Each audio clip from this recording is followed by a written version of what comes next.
Eh bien bonjour à tous, c'est Bluewall et aujourd'hui je vous retrouve pour faire une petite présentation de Fear the Wolf. Donc un jeu qui sortira le 18 de ce mois.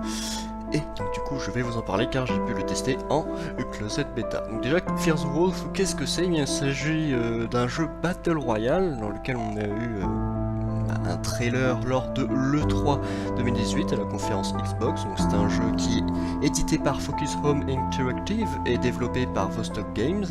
Donc il s'agit, comme je vous l'ai dit, d'un Battle Royale uniquement à la première personne, se déroulant dans la Russie, mais plus spécifiquement à Tchernobyl, donc là où il y a eu l'incident nucléaire, là où se passent aussi par exemple les jeux Stalker, hein. Donc, si vous ne connaissez pas, c'est une série de 3 jeux du coup qui sont des RPG qui se passent aussi dans la zone de Tchernobyl, et ça prend beaucoup de cet univers là, et d'ailleurs c'est ce qui fait un peu la différence de ce jeu avec les autres. Alors du coup, qu'est-ce qu'on doit attendre de ce Battle Royale à la première personne? C'est assez classique. J'ai pu le tester pendant 3-4 jours, du coup, car on nous a donné des clés.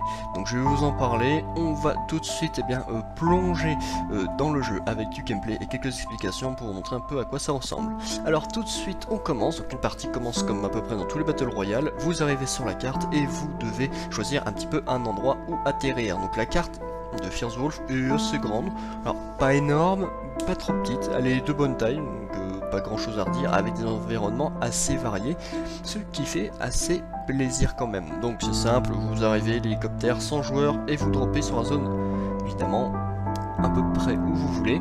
Alors, il y a certaines zones où vous pouvez tout de suite accéder quand même, faut pas déconner. Ensuite, une fois que vous arrivez, c'est l'équipement, c'est l'affrontement. Vous allez devoir affronter vos joueurs avec l'équipement. Donc ici, au niveau de tout ce qui est équipement et combat, on se rapproche un peu plus de PUBG.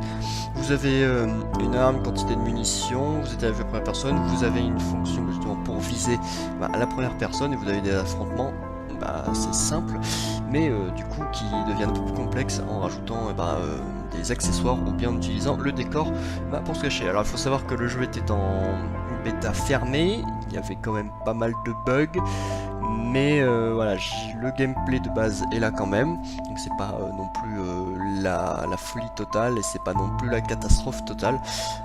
Les gunfights sont assez dynamiques pour l'instant, à voir bien sûr à la sortie du jeu.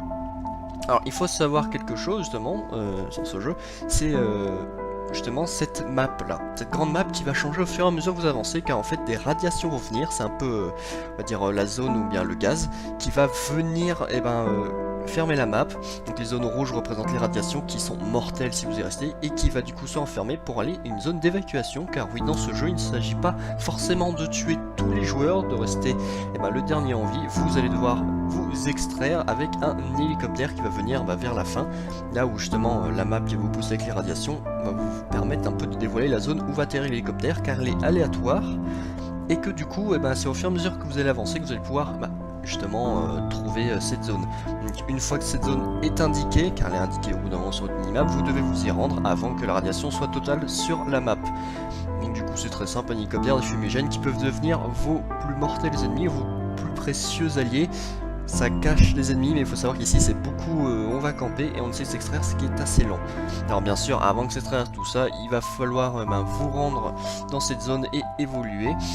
Et pour cela, vous allez devoir passer par un système d'inventaire pour tout ce qui est à peu près au niveau de l'équipement, car il faut savoir qu'il n'y a pas que des armes et des munitions, il y a aussi un système d'équipement, donc casque, gilet, tout ça, et aussi un système de nourriture et de soins qui est quand même assez sympa, qui vous octroie des boosts ou bien au contraire des malus. Donc l'inventaire est assez simple, il n'est pas du tout encombrant, car il prend en place directement sur la barre où vous avez déjà vos armes.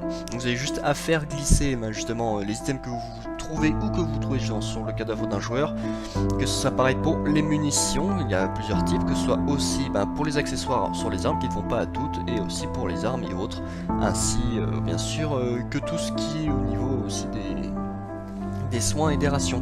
Alors il faut savoir que la map va changer au fur et à mesure avec des effets climatiques, donc ça peut être totalement ensoleillé, d'un coup être brumeuse, qui va empêcher les véhicules de bien voir ou bien vous.